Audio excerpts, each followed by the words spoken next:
దేవుడు మంచివాడు, గొప్పవాడు. యేసుక్రీస్తు ప్రభువారు తన శిష్యులతో ఓడలో ప్రయాణం చేసి అద్దరికి వెళ్దాము అని చెప్పిన తర్వాత ప్రయాణం స్టార్ట్ అయిపోయింది. సడన్గా సుడిగాలి, సడన్గా తుఫాను. శిష్యులు చాలా భయపడిపోయారు. ప్రభా, మేము నశించిపోతున్నాము, నీకు చింత. కొన్నిసార్లు యేసే మనతో ఉన్నారని తెలిసి కూడా కష్టాలు వచ్చినప్పుడు, అయ్యా నువ్వు చూస్తున్నావా లేదా, ఉన్నాను కదా నేను నీతోనే, నీ ప్రక్కనే ఉన్నా, యు ఆర్ నాట్ అలోన్, నువ్వు ఒంటరిగా లేవు. ఎంత భయంకరమైన పరిస్థితులు మనం ఎదుర్కొన్నా, సుడిగాలి, తుఫాను, యేసుక్రీస్తు ప్రభువారు ఒక్క మాటతో మొత్తం నిమ్మళము అయిపోయింది. ఉదయకాల సమయంలో ఎటువంటి పరిస్థితిలో దేవుని మందిరంలోకి మనం వచ్చినా, our God is in control. మన దేవుడు సమస్తము తన ఆధీనంలో, తన స్వాధీనంలో.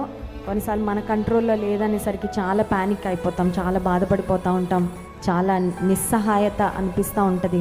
నా చేతుల్లో లేదండి, మా చేతుల్లో లేదండి, ఇంకా మేము ఏం చేయలేమండి.